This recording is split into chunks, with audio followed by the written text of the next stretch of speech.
السلام عليكم. النهاردة بقى الحلقة بتاعنا فاخر من الآخر.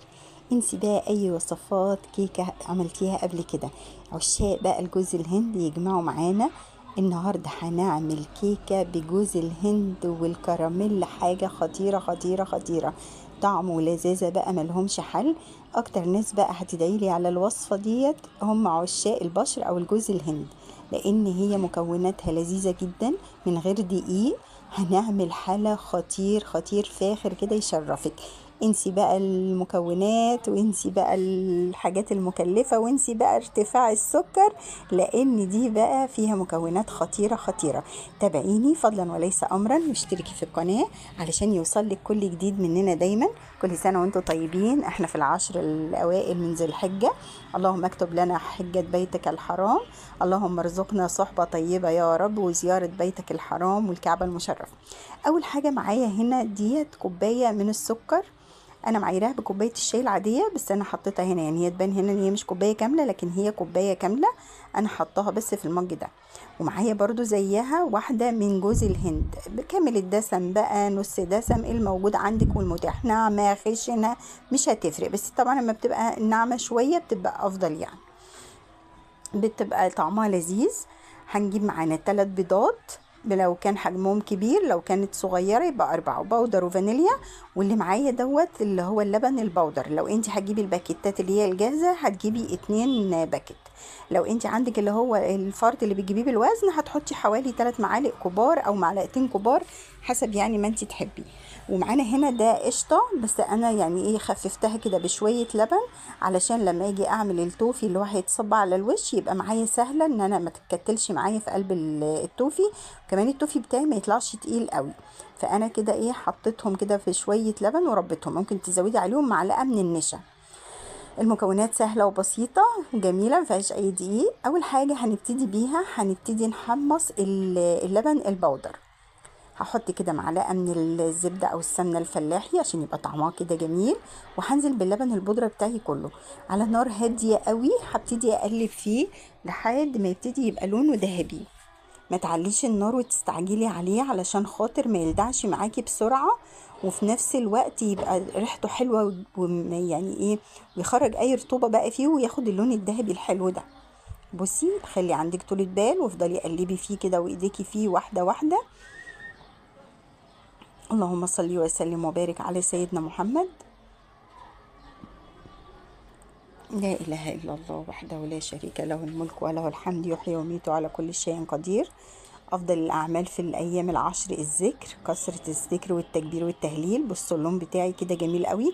أنا هطفي عليه واسيبه بقى يبرد شوية عبال ما أضرب المكونات التانية مع بعضها، لأن هو كمان الصينية هتخليه هكمل تحمير شوية لأنها هتبقى سخنة. هنزل بقى بالبيض بتاعي. زي ما قلت لك، لو البيض بتاعك حجمه كبير يبقى 3 كويسين، لو البيض بتاعك حجمه صغير هتحطي 4. هحط طبعا الفانيليا. هضرب بقى البيض بتاعي ده لحد ما لونه يفتح معايا ويبقى هش جدا. بصوا المنظر اهو بيبتدي يتحول معايا اهو. اللهم صل وسلم وبارك على سيدنا محمد. يعني حوالي 5 دقايق 10 دقايق كده تضربيه. هاخد بقى من الجوز الهند اللي انا كنت سايباه حوالي معلقتين كده كبار وهشيلهم على جنب، هقولك في الاخر هنعمل بيهم ايه. هنزل بقى بالجوز الهند على البيض بتاعي وهفضل اضرب فيه برضو كده معاه لحد ما يختلط معاه. اللبن البودرة بتاعي برد، هنزل بيه برضو على الخليط. احنا استنينا لما يبرد عشان خاطر البيض بتاعي ما يعملش او يستوي مني. انا نسيت السكر معلش حطيته. انا نزلت بحوالي نص كوباية من السكر علشان الباقي ده اللي هعمل بيه الكراميل او التوفي. لو حسيتي ان هي محتاجة سكر تاني زوديها شوية. وهحط كده معلقة كبيرة من البيكنج باودر ورشة الملح، وهفضل برضو اضربهم مع بعض.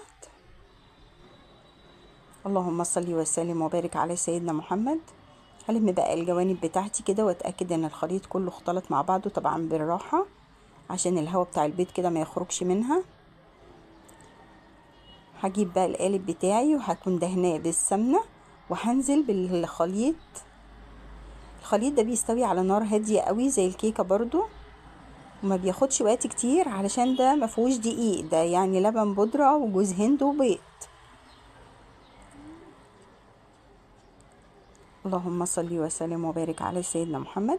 هجيب بقى المعلقتين البشر اللي احنا سبناهم على جنب، هحمصهم على النار. عايزه اقولك ان البشر او الجوز الهند المتحمص ده هنزين بيه الوش، بس طعمه مختلف تماما عن الجوز الهند اللي انت تعرفيه. بصي اللون بقى ذهبي وجميل كده. الحته بقى دي او التركيه دي خطيره، جربيها بس وهتدعيلي على طعم الجوز الهند. هنزل بقى بعديها بالسكر. انا عملت الجوز الهند الاول على اساس يعني ايه، الطاسه تبقى نظيفه زي ما هي. حمص بقى معايا الكراميل بتاع التوفي. بحط السكر كده واسيبه كل شويه كده اقلب فيه لحد ما يدوب معايا. انا مش عايزاه يتحرق، عايزه لونه ذهبي كده زي الكراميل كده جميل. بصوا التوفي بتاعنا عايزاه كده زيها. هقلب فيها بالراحة. اي تكتلات دي هوطي النار قوي، ممكن اشيله بعيد عن النار، وعلى سخونية السكر ابتدي برضو ادوب فيها وارجع تاني لحد بصوا ما يبتدي يسيح معايا تماما، ما يبقاش فيها اي تكتلات من السكر. هجيب بقى الخليط بتاعي ده واقلبه كويس علشان انزل بيه عليها. او ما هنزله هيقفش كده، ولا تقلقي خالص، مع الحرارة هيدوب تاني. انا زودت شويه لبن كمان لان لقيت التوفي بتاعي كان تقيل قوي. انا مش عايزاه تقيل زي ما قلت لك، انا عايزاه كراميل كده انسيابي، علشان لما اصبه على خليط الكيكه يبقى معايا حلو. ممكن تحطي رشه فانيليا. بصي التكتلات دي ولا تخافي هتدوب مع الوقت. لو ما دابتش معاكي بشيليها، يعني ما تحاوليش تحطيها عشان ما تبقاش تحت يعني فوق الوش كده، اللي يجي ياكل يلاقي حاجه ناشفه. لا احنا عايزينه ناعم قوي. بصوا الجمال بقى، الكيكه بتاعتي طلعت جميله. بخرمها كده علشان خاطر لما اصب عليها التوفي ينزل برضو كده بينها، يبقى طعمها كده مختلط بالتوفي. خطيره خطيره خطيره. جربوا الوصفه على ضمانتي وادعوا لي كده دعوه حلوه من قلوبكم في الايام المفترجه دي. اللهم تقبل منا ومنكم صالح الاعمال. وهبتدي بقى اجيب شويه الجوز الهند اللي انا حمصتهم دولت، طعمهم بقى في حته تانية رخرين، هتنقل طعم الوصفه معاكي. اللهم صل وسلم وبارك على سيدنا محمد. هزينها كده تزيين بسيط خالص.